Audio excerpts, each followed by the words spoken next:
Comrades, आज अतिशय एक ऐतिहासिक क्षण आहे. या महाडच्या जवळच्या लाडवली गावात ज्याला आपण कॉम्रेड आर.बी. मोरे नगरी हे नाव दिलेलं आहे, त्या ठिकाणी ही मार्क्सवादी पक्ष आणि जातीय संघर्ष समिती यांच्या पुढाकाराने ही मानवी हक्काची परिषद इथे भरलेली आहे. आता माझ्या आधीच्या वक्त्यांनी महाड शोधकाळाचं महत्व काय आहे, त्याचा संघर्ष काय आहे हे सांगितलेलं आहे. त्याचबरोबर पक्षाची भूमिका काय आहे ती देखील आता कॉम्रेड अजित नवले, कॉम्रेड शैलेंद्र कांबळे यांनी सांगितली आहे. कॉम्रेड, मला थोडा वेळ मी बोलणार आहे.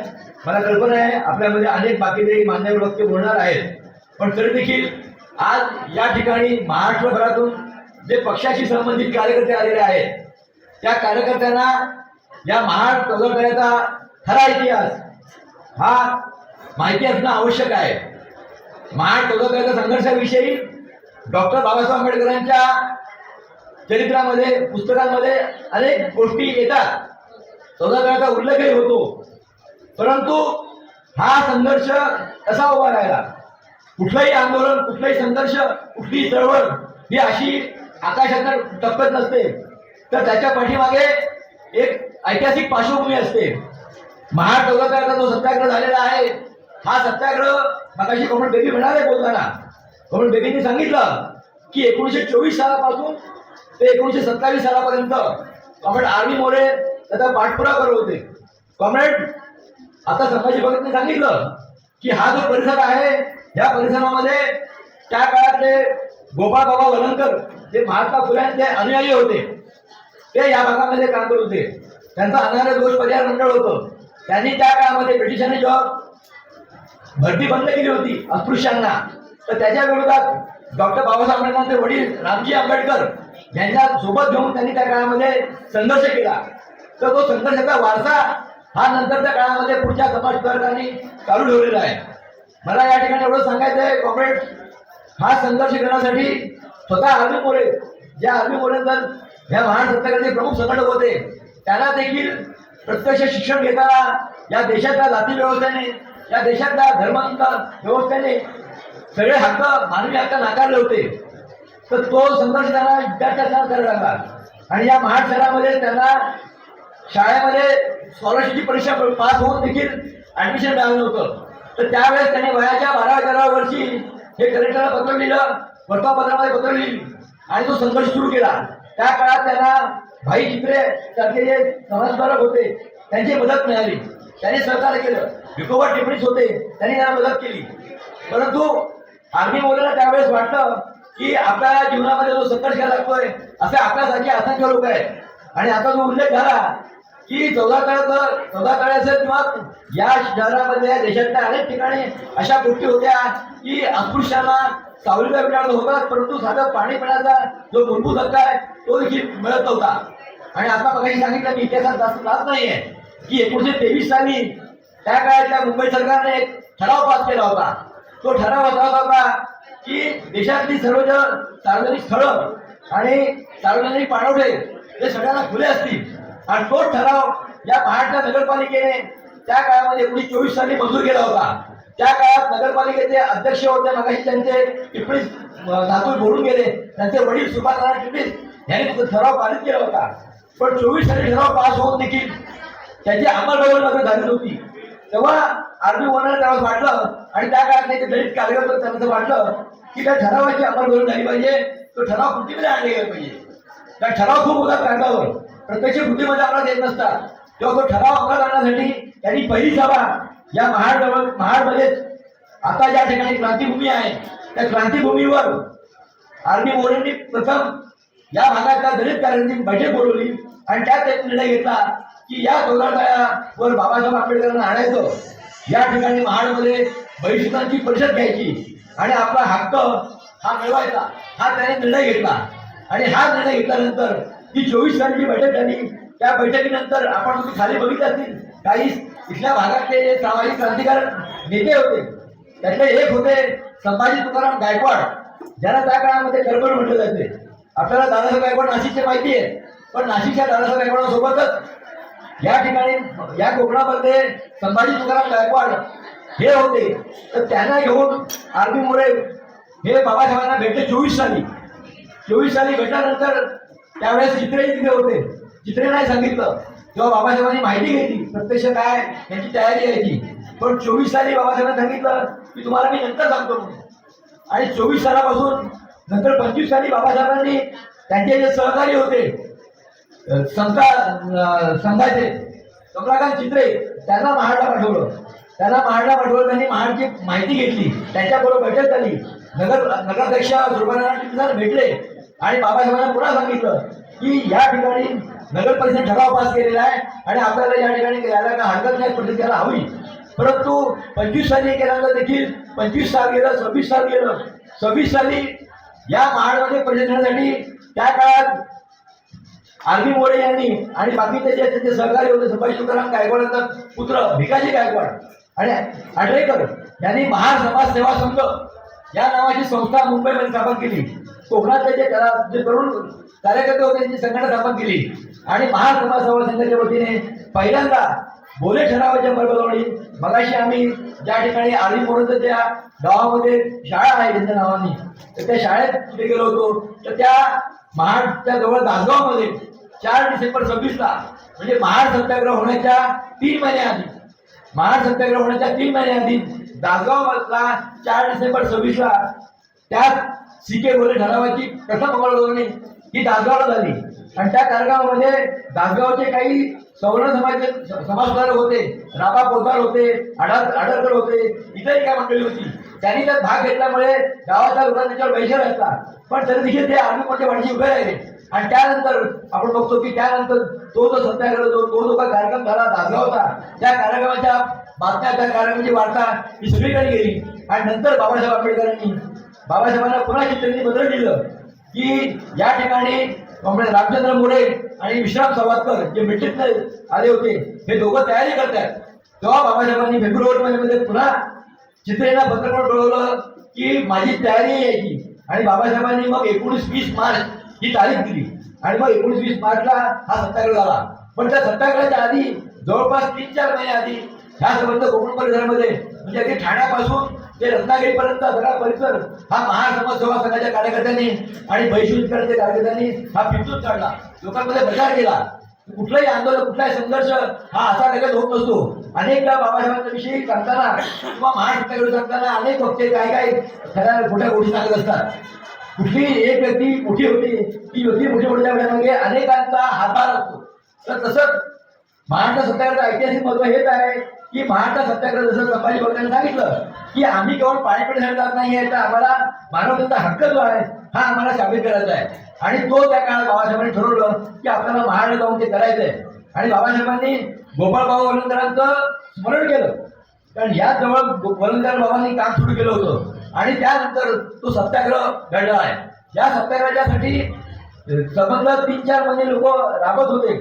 या ताडोली गावातले लोक म्हणजे आज असं तो त्याला आपण योगाला म्हणणार नाही, परंतु ज्या ताडोलीमध्ये आपण परिचय होतोय त्या ताडोलीच्या लोकांनी संबंधाची परिषद यशस्वी होण्यासाठी महाडमध्ये जे बिरेश्वर मंदिर आहे त्या बिरेश्वर मंदिराच्या बाजूला त्या ठिकाणी ती थिएटरमध्ये ती परिषद झाली होती आणि इतक्याच लोकांनी सहकार्य केलं होतं. त्याच्यासाठी एक हॉटेल बांधलं होतं. त्या हॉटेलमध्ये कार्यकर्ते रात्रंदिवस राबायचे. निवृत्त झालेले मिलिटरीचे अधिकारी होते, मिलिटरीचे लोक होते, हे त्यात काम करत होते. अशा तऱ्हेने त्याची तयारी चालू होती. आणि त्याच्यापूर्वी बाबासाहेबांनी निर्णय घेतला होता की त्यासाठी एक प्रश्नपत्र हवं. आणि भविष्य भारत जो बाबासाहेबांचं साप्ताहिक सुरू झालं त्याची पूर्वतयारी त्यांनी तिथे केली होती. आणि मग आपण बघतो की भविष्य भारताचा पहिला अंक हा 20 मार्चला इथे सत्याग्रह झाला. आणि त्या सत्याग्रहानंतर 3 एप्रिलला पहिला अंक निघालेला, ज्याच्यामध्ये पूर्णपणे इथलं वचन आलेलं. या ठिकाणी बाबासाहेबांचं एक वैशिष्ट्य आपल्याला कसूच कार्यकर्त्यांनी लक्षात ठेवलं पाहिजे आणि बाकीच्यांनी देखील की बाबासाहेब हे कुठल्या एका जातीच्या धर्माचे विरुद्ध नव्हते. तर त्यांचा जो विचार होता हा माणुसकीसाठी संघर्षाचा विचार होता. त्या काळामध्ये ब्राह्मणाचं चळवळ होते, आपल्याला कल्पना आहे. आणि ब्राह्मणाचं चळवळ त्यावेळेस जेधे आणि जवळकर हे त्यांचे दोन मोठे नेते होते. त्यांनी बाबासाहेबांना वैश्विक भारतमध्ये पत्र लिहिलं होतं की आपल्याला कल्पना आहे की 20 मार्चला जेव्हा सत्याग्रह झाला त्यावेळेस लोकांना बेदम आनंद झाली. मगाशी त्याचा उल्लेख केला मिलिटरीपीठांनी की ते तळ शुद्ध केलं गेलं. त्यानंतर बाबासाहेबांनी वैश्विक भारतमध्ये घोषित केलं की आम्ही पुन्हा या महाडमध्ये येऊ आणि पुन्हा या ठिकाणी दुसरी परिषद घेऊ. आणि ती दुसरी परिषद म्हणजे मनुस्मृती दहनाचा जो कार्यक्रम झालेला आहे 25 डिसेंबरला, हा मनुस्मृती दहन कार्यक्रम या महाडमध्ये ज्या क्रांतीभूमी आता ज्या ठिकाणी आहे तुम्ही उद्या बघाल तिथे आपल्याकडे जाणार आहोत तिथे, तर त्या क्रांतीभूमीवर तो मनुस्मृती दहन झालेलं आहे. या सगळ्यांना चळवळीमध्ये मला सांगायचा मुद्दा हाच आहे की त्यावेळेस आपल्याला जसं कॉम्रेड अजित नवले यांनी सांगितलं की अस्मितांचं गोंधळ आता सुरू झालेलं आहे, त्या काळात देखील जाती अस्मिता गोंधळाचं काम ब्राह्मण चळवळीमध्ये त्यावेळेस होतं. तर त्या विरोधात बाबासाहेबांनी सांगितलं की जो ब्राह्मण रहित ब्राह्मण आहे त्याला मी माझ्यासोबत यायला तयार आहे, हे त्यांनी सांगितलं. तुम्हाला यायचं तर या. शेवटी मग आपले जेजे आणि जवळकर हे दोघेही नेते महाडला आले. बाबासाहेबांनी त्या चळवळीमध्ये आपल्याला कल्पना आहे की भाई अनंत चित्रे असतील, टिप्पणीस असतील किंवा सहस्र बुद्धे या सगळ्या लोकांना सोबत घेतलं. म्हणजे खुद्द मनुस्मृती दहन हे बाबासाहेबांनी सहस्र बुद्धेंच्या हस्ते दहन केलेलं आहे. तर बाबासाहेबांचा विचार जो आहे दुर्दैव खेदाची गोष्ट अशी आहे की या देशामधला राजकारण्यांनी, या देशातल्या तत्वचिंतकांनी बाबासाहेबांची जी विशाल दृष्टिकोन होता, जो विशाल वैचारिक दृष्टिकोन होता, त्याची दखल त्या काळात जेवढी घ्यायला हवी होती ती घेतली नाही. तत्कालीन वर्तमानपत्रांनी देखील बाबासाहेबांनी खूप टीका केली त्यावेळेस. पण असं असून देखील आपण बघतो की आज मला इथे सांगायला म्हणजे नक्कीच आनंद होतोय. त्या काळात बाबासाहेबांच्या काळामध्ये एक एन शिवराज नावाचे एन शिवराज ते त्यांनी त्यावेळेस एक सांगितलं होतं की dead Ambedkar is more dangerous than life, असं एन शिवराज काळात बोलले होते. आणि आज हे खरं ठरतंय की बाबासाहेबांनी त्या काळात जो विचार सांगितला तो विचार आज रोहित विभागापासून ते अगदी लंडन स्कूल ऑफ इन्स्टिट्यूट पर्यंत आणि जगभर आज विचार तो पसरत झालेला आहे. कारण बाबासाहेबांचं राजकारण जे आहे त्यांनी महाड सत्याग्रहानंतर आपण बघतो, महाड सत्याग्रहानंतर त्यांनी खोटी विरोधीचा लढा या ठिकाणी केलेला आहे. आणि खोटी विरोधी लढ्यामध्ये comrade Shamrao Korekar, comrade RV. More हे सगळे होते, नारायण नागो पाटील शेका पक्षाचे त्यावेळेचे नेते हे त्याच्यामध्ये होते. म्हणजे संबंध बहुजन समाजाला घेऊन त्यांनी चळवळ केलेली आहे. आणि आपल्याला आज हे मागणी आपल्या परिषद घेताना हा सगळा भाग आपल्याला ठेवण्याची आज गरज आहे. कारण आपल्याला समाजाच्या सर्व शोषित पीडित दलित दबलेले जे गट आहेत, समूह आहेत, शोषित वर्ग आहेत, त्या सगळ्यांना सोबत घेऊन जायचंय. आणि आर.व्ही. मोरेंचा विचार आर.व्ही. मोरेंनी त्या काळात बाबासाहेबांना सांगून म्हणजे 1930 साली त्यांनी कम्युनिस्ट पक्ष जॉईन केला. पण ते सांगताना कम्युनिस्ट पक्षानंतर गेल्यानंतर देखील त्यांनी जाती व्यवस्थेचा जो संघर्ष जो आहे तो थांबवला नाही. जाती व्यवस्थेचा संघर्ष त्यांनी चालू ठेवला. कम्युनिस्ट पक्षाच्या वतीने जे लढे करता येतील ते लढे करण्याचा प्रयत्न केला, संघर्ष केला, वैचारिक संघर्षही केलेला आहे. आणि या ठिकाणी आपल्याला तो वैचारिक संघर्षाची वारसा जो आहे, ती परंपरा जी आहे, ती परंपरा आज आपल्याला पुढे घेऊन द्यायची आहे. आणि महाड सत्याग्रहाचं वैशिष्ट्य असं आहे की याच महाड सत्याग्रह बाबासाहेबांच्या आधी देखील चळवळी झालेली आहे. जसं मगाशी संभाजी भगतांनी सांगितलं की महात्मा फुल्यांनी चळवळ सुरू केली होती, परंतु दलितांविषयी केलेल्या इतरांच्या चळवळी, इतर म्हणजे मी महात्मा फुल्यांना असं म्हणत नाही, महात्मा फुले शुद्रांचे नेते होते, परंतु महात्मा फुले असतील, शाहू महाराज असतील, तर यांनी ज्या चळवळी केल्या या दलितांच्या हितासाठी, त्यांच्या संघर्षासाठी केलेल्या चळवळ होत्या. परंतु प्रत्यक्ष खुद्द दलित चळवळीतून आलेला एक नेता, एक विचारवंत म्हणून बाबासाहेब उद्या झालेले. आणि ते उद्या झाले कुठे तर या महाडमध्ये झाले. बाबासाहेबांचं नेतृत्व, वैचारिक नेतृत्व आणि कृतित्व नेतृत्व हे या महाडमधनं, महाडच्या चौदाग्रहाच्या संघटनेतून पुढे आलं. आणि मग आपण बघतो की भारताच्या दलित चळवळीची जी मुहूर्तमेढ आहे, दलित चळवळीचा पाया जो घातला गेलेला आहे तो या महाडमध्ये घातला गेलेला आहे. आणि त्या महाडनंतरच आपण बघतो की बाबासाहेबांनंतर काळारामांनी सत्याग्रह केलेला आहे. त्यानंतर आपण बघतो की बाबासाहेबांनी इंडिपेंडंट लेबर पार्टी स्थापन केलेली आहे, स्वतंत्र मजूर पक्ष स्थापन केला. त्यानंतर बाबासाहेबांनी प्रयत्न केले ते हिंदू सुधारणा करण्यासाठी, पण ते झाले नाही. त्यांना शेवटी 1935ला एवढ्याला घोषणा करायला लागली की मी जरी हिंदू म्हणून जन्माला असतो तरी हिंदू म्हणून म्हणणार नाही. आणि त्यानंतर आपण बघतो 1935 पासून इंडिपेंडंट लेबर पार्टी स्थापन केली, शेवटी फेडरेशन काढला, त्यानंतर रिपब्लिकन पार्टी काढली. परंतु हे सगळे करताना त्यांचा प्रयत्न असा होता की समाजाच्या त्यांच्या इंडिपेंडंट लेबर पार्टीच्या वतीने आपल्याला कल्पना आहे, काही कॉम्रेड्सना माहिती आहे, तुझ्या कॉम्रेड्सना, की कॉम्रेड शामराव कोरेकर जे नंतर कम्युनिस्ट पक्षामध्ये आले आर.व्ही. मोरेंच्या नंतर, तर ते देखील बाबासाहेबांसोबत त्यावेळेस होते. खुद्द कॉम्रेड पी.टी. रणदिवेचे बंधू सी.टी. रणदिवे हे देखील बाबासाहेबांच्या सोबत होते.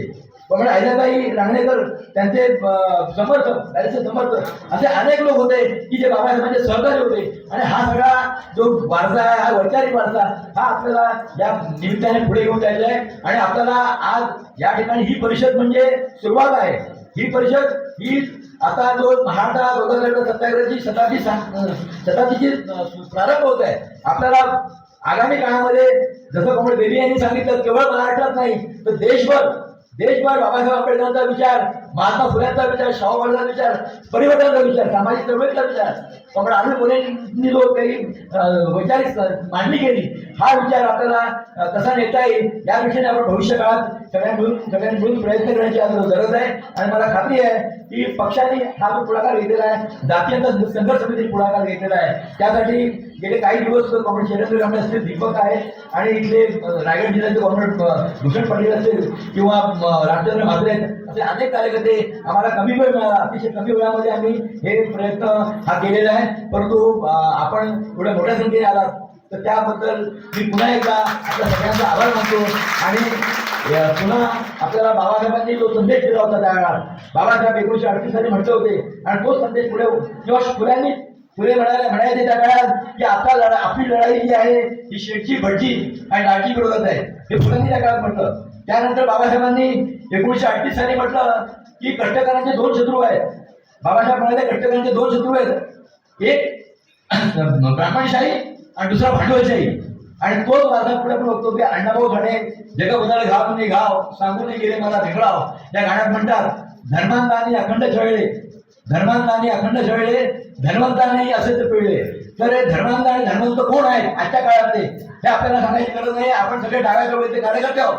तर त्या धर्मंतांच्या विरोधात आणि त्या धर्मांतांच्या विरोधात लढाई जी आहे ही लढाई आपल्याला देशभर घेऊन जायची आहे. आणि त्यासाठी आपण सगळे तयार व्हावं. आणि या ठिकाणी आता संभाजी व्यवस्थांचे शाहीर आले, त्या काळात बाबासाहेबांच्या जवळ असतो ते महात्मा फुलेंच्या जवळ असतो. सांस्कृतिक राजकारणाचा मुद्दा 1 मिनिट मी बोलणार आहे. संभाजीने अतिशय महत्वाचा मुद्दा उपस्थित केलेला आहे की या देशातलं सांस्कृतिक राजकारण आपल्याला नीट कळलं नाही तर आपल्या पूर्वामी चळवळी, आपल्या डाव्या चळवळी त्या पुढे जाणार नाहीत.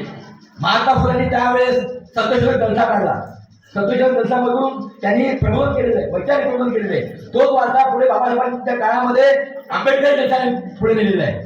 आणि आंबेडकर जलसाचा वारसा नंतर जेव्हा अण्णाभाऊ साठे, कॉम्रेड अमर शेख आणि गव्हाणकर हे लाल गोंडा गावात कमी पडलेले आले, त्यांनी तो वारसा पुढे नेलेला आहे. तो वारसा अगदी विलास भोगळेपासून ते मनोहर वाकळेपर्यंत आणि जे आता नंतरचे शाहीर जे आता जे आहेत अगदी संभाजीचं नाव घ्यायला काही हरकत नाही, हे सगळा वारसा पण पुढे नेतोय. तर हा सांस्कृतिक वारसा देखील आपण पुढे घेऊन जाऊया.